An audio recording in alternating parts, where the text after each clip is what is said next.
Welcome back to the Halacha series. For women, we are continuing the sefer called Otzar Danim. We are in Halacha 16. כשאם הגבת לנגבת ידם, יכולים לנגב הידיים במכשיר לניגוב ידיים הפועל על ידי הזורמת אוויר חם על הידיים. Rav Yitzchak Yosef Shlita is telling us over here that if a person does not have a towel to go ahead and dry his hands after of the washing of the hands, you are allowed to use an electric hand dryer to dry your hands. The second halacha Rav Yitzchak Yosef speaks about now, in the middle of the night, if a woman is thirsty and she wants to drink, are we going to require her to wash her hands, or is she allowed to go ahead and drink the bottle like that without first washing her hands? So in halacha number 17, Isha hayeshena balayla, a woman that is sleeping at night, v'ne'ura l'shtod mayim l'tzema'ah. Now she wakes up in the middle of the night to drink water in order to quench her thirst. Tishafshef yadecha v'tinake otam b'smicha o b'sadin. You should rub your hands and you should clean them by your bed sheet. So basically, I want to just show you something over here. Let me just see something. Let's say, now, I'll explain to you why I'm doing this. Let's say that this is the bed sheet. Now you have to remember, whenever a person is sleeping, you have two problems. Problem number one you have is the ruch ra'ah, which is the evil spirit. Problem number two you have is that when a person sleeps, they tend to touch close parts of their body. Whenever a person touches a close part of the body, you're not allowed to bless.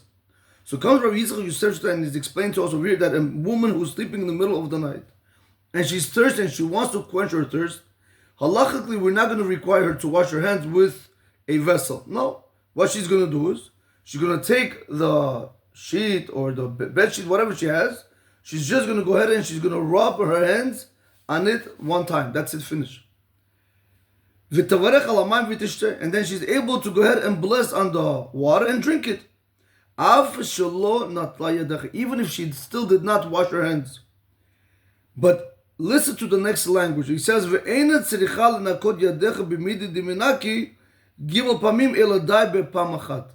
she does not have to go ahead and she doesn't have to do this because the Shulchan Aruch does say when it comes to davening and if you have no water in front of you, usually, let's say if I have to daven Shemona Esrei, because the law tells us, Shulchan Aruch explains, that if a person, let's say, just put on his shoes, or you changed a child's diaper, or you took your hand inside and you scratch yourself in a closed area of the body, automatically you are no longer allowed to bless berachot.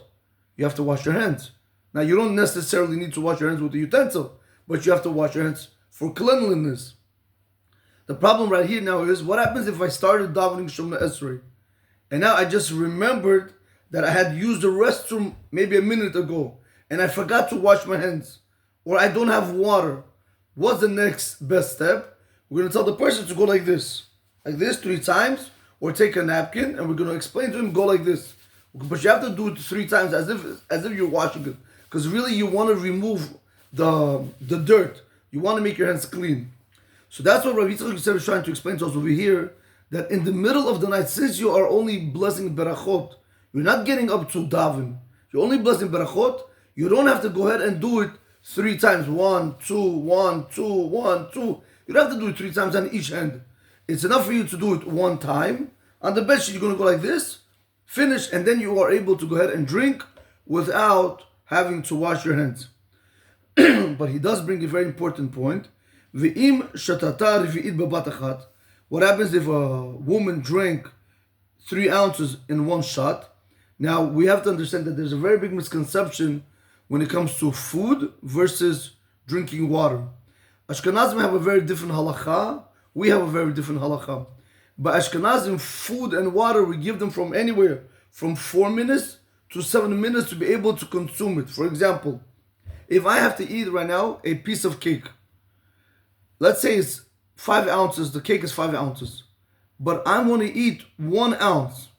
That 1 ounce, in order for me to be able to say a after blessing, which is ala michya, I have to be able to eat that 1 ounce within 4 to 7 minutes, and someone even push it to even 9 minutes, but we'll keep it from 4 to 7 minutes.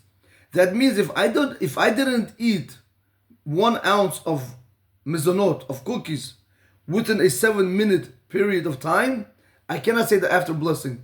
Same thing for the Ashkenazim applies to liquid, that they have that amount of time to go ahead if they're drinking, but they have to drink 3 ounces to say an after blessing.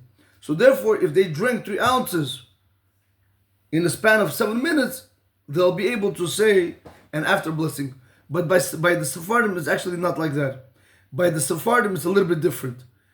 By food, for example, by bread, by apples, by melon, watermelon, grapes, anything, over there we're going to give you from 4 to 7 minutes. If you ever want to be able to say an after blessing, you have to be able to consume 1 ounce of the food within 7 minutes in order to be able to say an after blessing. So let me put it like this. A person is eating a grape, right? He says, Baruch Ata Hashem Elokeinu melech haolam borei peri, and he bite the grape and he bit it.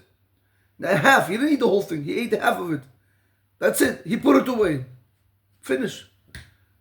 10 minutes later, he goes, he takes another half and he puts again that half in his mouth. Do we require him to say an after blessing? Absolutely not. When can we require you to say the after blessing? That is specifically if you consumed 1 ounce within a 7-minute period of time. In our situation, you didn't do it. That's good by food. But when it comes to drinking water, it's completely different. By water, we don't give you 7 minutes. We'll give you literally almost a second, maybe a second and a half. What do I mean? If you ever take a 7-ounce cup, I don't have it here, I'm looking for one, but I don't have it over here. Let's say you take a 7-ounce cup. Half of that, around a little bit more, will be 3 ounces. How long will it take you to consume 3 ounces like that in 1 shot? So you can't do it in 1 shot. So you'll probably do it in 2 shots. So that amount, whatever amount that is, that's the amount you have to be able to consume 3 ounces. So that's what Rav Yitzchak Yosef Shlita is telling us over here. She drank 3 ounces at one time. Because if you don't drink it at one time, like I explained, you could even do it in 2 sips, but you have to do it back to back. And if you get 3 ounces inside, then you are only going to be required to say the after blessing, which is borei nefashot. But if you don't get it, let's say I have a 7-ounce cup, 3 ounces. So I took a sip, I drank half of 3 ounces. Then I put it down, and then I took another sip. Like that, you do not say an after blessing. And this is a very big misconception because people feel that when they drink water here, a little bit here, a little bit there, they think in a 7-minute period of span, they consumed over 3 ounces, so they can say an after blessing. No. If I'm drinking and I just took a sip, even if I just went like this, waited 2 seconds, and then went again, took another sip, even though in that amount of time span, I had 3 ounces, I am not allowed to bless the after blessing. That's what Rav Chaim Igal tells us over here. If she drank 3 ounces in 1 shot, she has to go ahead and she has to bless the after blessing. So this case, this first part of the halacha, Rav Yitzchak Yosef Shlita, we're going to see is speaking about a woman who was not sleeping with pajamas. She was covered, but she was not sleeping with pajamas because the halachot with pajamas are completely different. He says, "Ubizmanenu." Nowadays, nowadays that people are accustomed to sleeping with pajamas, in general, we're going to tell you that our hands are general guarded and they're clean, meaning if I'm wearing pajamas and even if I want to itch, I'm going to itch like this. I'm not going to go underneath. So that's what he says, in this situation, your hands are clean. According to this, you don't even have to go ahead and wipe your hands against the bed sheet when it comes to drinking water. So that's the difference Rav Yitzchak Yosef Shlita is making. If you are sleeping without a pajama, we are assuming that you probably touched yourself in the closed area where you made your hands dirty. So then we're going to tell you to just clean against the bed sheet 1 time and then say the bracha. And if you drink 3 ounces in 1 shot, say the after bracha. But over here, if a woman is sleeping with pajamas, in general, we're going to assume that her hands are clean. So if she wants to go ahead and drink water to quench her thirst in the middle of the night, we're going to tell her she doesn't have to do anything. All she goes ahead and she takes the bottle and she goes ahead and she drinks it.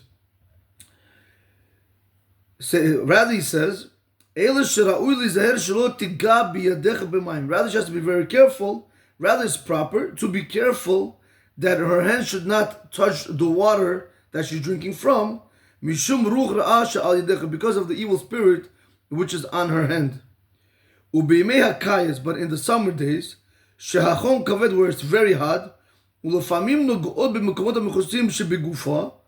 at times a person touches the closed parts of the body, and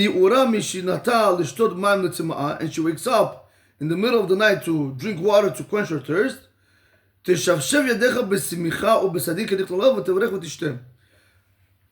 we're telling the pajamas are going to help you, that's, let's say, on a regular, when it's not hot outside, fall, maybe winter. But when you're dealing in the summer, per se, where it's very hot, even if you're sleeping with the pajamas, there's a very high chance that you might scratch yourself in a closed part of the body. So in that case, your hands become dirty. Like we explained before, when your hands are dirty, you are not allowed to bless any berachot unless you go ahead and clean them. So Rabotai, this is going to be the two halachot for today. Really quick, Rabotai, small chazara. If you don't have a hand towel, you're allowed to use the electric hand dryer. And second halacha, we saw that if a person is sleeping without pajamas, we're going to tell them that in the middle of the night, if they want to quench their thirst, we're going to tell them to go ahead and rub their hands one time against the bed sheet, and that is enough. They don't have to wash their hands. Then they're going to bless shahakol, and if they drink erivit at one time, they're going to go ahead and bless them after blessing. However, if the woman is sleeping with pajamas, we're going to say she doesn't even have to go ahead and rub her hands against the bed sheet. She can say the bracha directly. Just be careful not to touch the water because of the evil spirit. But if you're speaking about in the hot summer days, even with the pajamas, we're going to tell you to go ahead and wipe your hands one time on the bed sheet. Then you could go ahead and bless and drink and then bless the bracha achrona. Have a great day. Baruch Adonai Olam. Amen. Amen.